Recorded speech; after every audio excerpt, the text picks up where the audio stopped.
नमस्कार, मैं रोहित झा। ये साल का संभवतः आखिरी लिट्टी चोखा शो है, इसलिए इस रिपोर्ट में हम साल के कुछ प्रमुख घटनाक्रम पर नजर डालेंगे।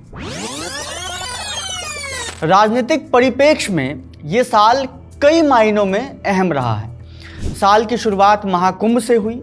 45 दिन के आयोजन में लगभग 66 करोड़ लोगों के डुबकी लगाने का दावा किया गया।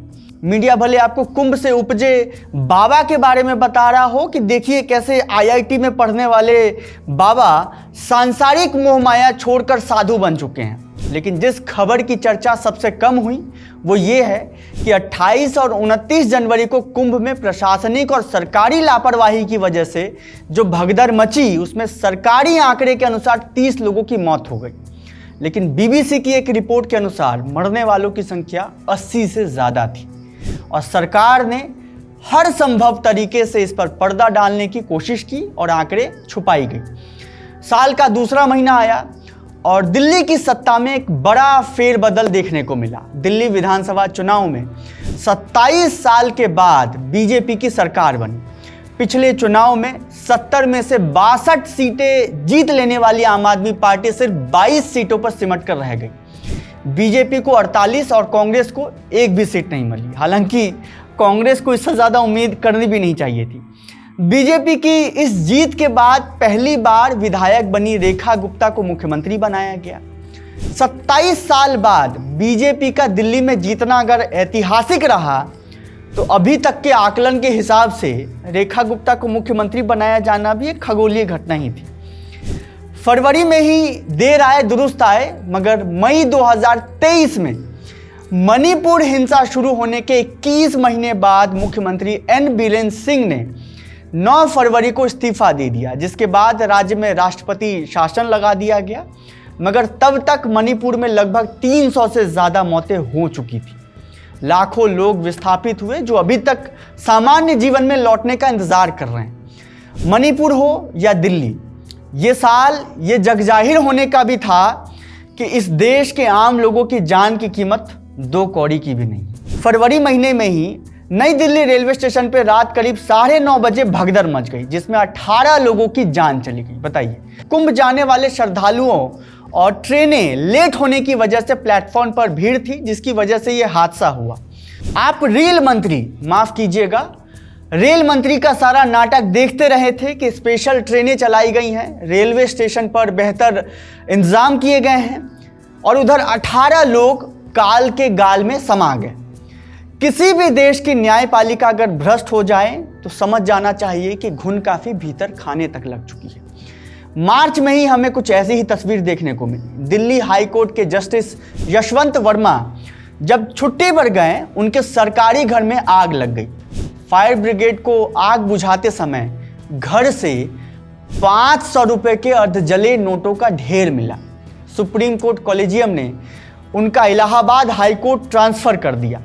इंटरनल जांच में भी वो दोषी पाए गए। इसके बाद संसद के मॉनसून सत्र में जस्टिस वर्मा के खिलाफ सांसदों ने महाभियोग प्रस्ताव दिया। जस्टिस यशवंत वर्मा के घर पर यह सब कुछ किस स्तर पे चल रहा था, इसको इसी से समझिए कि आग बुझाते हुए फायर ब्रिगेड को जो अधजले नोटों की गड्डियां दिखी थी, वो अगली सुबह गायब कर दिए गए थे। बताइए, अप्रैल में इस देश ने फिर से आतंकी हमला झेला और पहलगाम में 4 आतंकवादियों ने गोलीबारी करके 26 पर्यटकों की हत्या कर दी। इसमें से एक नेवी लेफ्टिनेंट विनय नरवाल भी थे जो शहीद हो गए। इनकी शादी 7 दिन पहले ही हुई थी। आतंकियों ने पत्नी के सामने ही उन्हें गोली मार दी। सबसे विभत्स ये था इस पूरी गोलीबारी में कि आतंकियों ने लोगों से धर्म पूछकर उन्हें गोली मारी थी। एनआईए के मुताबिक हमले की साजिश पाकिस्तान में रची गई। जुलाई में भारत ने ऑपरेशन महादेव चलाकर 4 आतंकियों को मार गिराया। इस घटना में कई जांच एजेंसियों के काम और सरकार पर नए सिरे से कई सवाल खड़े कर दिए। पहलगाम हमले के जवाब में 7 मई की रात भारत ने पाकिस्तान के 9 आतंकी ठिकाने तबाह कर दिए। इनमें से 5 पीओके और 4 पाकिस्तान के पंजाब प्रांत में थे। इनमें जैश ए मोहम्मद का हेडक्वार्टर, मरकज, सुभान अल्लाह और लश्कर तैयबा का हेडक्वार्टर मरकज तैयबा भी शामिल था। अगले दिन पाकिस्तान ने भी भारत पर हवाई हमले किए और राफेल जेट गिराने का दावा किया, जिसके बाद 10 मई को दोनों के बीच सीज फायर हो गया। जून में रॉयल चैलेंजर्स बेंगलुरु ने 18 साल में पहली बार आईपीएल जीत लिया।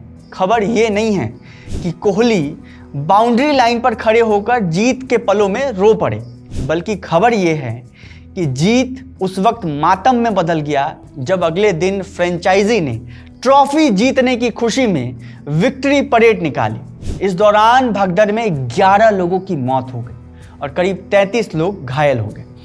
इस घटना के बाद जांच रिपोर्ट सामने आई, जिसमें कहा गया कि पुलिस ने इतनी बड़ी परेड करने की अनुमति फ्रेंचाइजी को दी ही नहीं थी, फिर भी नियमों को ताक पर रखकर ये आयोजन किया गया और नतीजा लगभग 1 दर्जन जिंदगियां उजड़ गई। इसी साल हमें एविएशन इंडस्ट्री का सबसे बड़ा हादसा देखने को मिला। एयर इंडिया की अहमदाबाद से लंदन जाने वाली फ्लाइट टेक ऑफ के 32वें सेकंड बाद ही क्रैश हो गई। इसमें सवार 242 पैसेंजर और क्रू में से 241 की मौत हो गई। इस हादसे में सिर्फ एक ही व्यक्ति बच पाया। प्लेन जब हवा में था तभी सिविल अस्पताल के हॉस्टल से जा टकराया। क्रैश होने वाला विमान बोइंग 787 ड्रीमलाइनर था, जिसे गड़बड़ी के चलते पहले भी ग्राउंडेड किया जा चुका है। शुरुआती जांच में क्रैश की वजह प्लेन के दोनों फ्यूल इंजन बंद होना बताई गई। हालांकि अभी भी इस घटना की जांच जारी है और क्रैश होने के वजहों को खंगाला जा रहा है। इसी तरह उत्तराखंड में इस बार प्रकृति ने अपना सबसे विकराल रूप दिखाया। बादल फटने से सिर्फ 34 सेकेंड में धराली गांव तबाह हो गई, लोगों के घर बह गए। सरकारी आंकड़ों के मुताबिक 43 लोग लापता हो गए, सिर्फ एक शव मिल पाया। इसके 18 दिन बाद चमोली में भी बादल फटा, जिसमें 70 से 80 घरों में 2 फीट तक मलबा घुस गया। नवंबर में मुख्य रूप से 2 राजनीतिक घटनाएं हुई। दिल्ली में लाल किला मेट्रो स्टेशन की पार्किंग के पास शाम 6:52 पर एक कार में ब्लास्ट हुआ, जिसमें 15 लोगों की मौत हो गई। सुसाइड हमला करने वाला फरीदाबाद की अल फलाह यूनिवर्सिटी का प्रोफेसर डॉक्टर उमर था। जांच एजेंसियों ने इस हमले से जुड़े जिन लोगों को पकड़ा है उसमें कई डॉक्टर्स शामिल थे। इसके समर्थकों की तलाश अभी भी जारी है। नोटबंदी से आतंकवाद की कमर तोड़ देने का दावा करने वाली सरकार के काल में आतंकी दिल्ली तक घुसकर हमला कर देते हैं, जिसका कोई भी जवाब अभी तक सरकार के पास नहीं है। नवंबर में ही बिहार विधानसभा चुनाव में एनडीए ने फिर एक बार जीत दर्ज की। इस जीत के बाद नीतीश कुमार 10वीं बार बिहार के मुख्यमंत्री बने। प्रधानमंत्री ने उनके शपथ ग्रहण में गमछा लहराकर जीत का जश्न मनाया। बहुत कमाल की बात है। इन तमाम घटनाओं के इतर मैं एक तस्वीर का जिक्र करना चाहूँगा जो इस बरस काफ़ी अहम रहा। अफगानिस्तान के विदेश मंत्री आमिर खान मुत्तकी 7 दिन के भारत दौरे पर आए थे। उनकी पहली प्रेस कॉन्फ्रेंस में किसी भी महिला पत्रकार को न्योता नहीं दिया गया, जिसके बाद इसका चौतरफा विरोध हुआ और उसके बाद अगली प्रेस कॉन्फ्रेंस में अफगानी अधिकारियों ने महिला पत्रकारों को भी बुलाया और आगे की सीट पर बैठाया गया। तालिबान अफगानिस्तान में महिलाओं पर दमनकारी नीतियां अपनाता रहा है हमेशा से, उसकी एक अलग कहानी रही है। मगर भारत में तालिबान के विदेश मंत्री को ये इजाजत आखिर किसने दे दी कि वह वही रवैया भारत में भी महिलाओं के प्रति अपना सकता है? साथ ही ये सवाल भी उठता है कि तालिबान के मंत्री तक भारत में प्रेस कॉन्फ्रेंस कर चुके हैं, मगर ये रिकॉर्ड ही है और इतिहास की किताबों में दर्ज भी हो चुका है कि पिछले 11 साल से इस देश के प्रधानमंत्री ने एक भी प्रेस कॉन्फ्रेंस नहीं किया। हमें नए साल में भी इसी का इंतज़ार रहेगा। देखते रहिए विट्टी चोखा। शुक्रिया।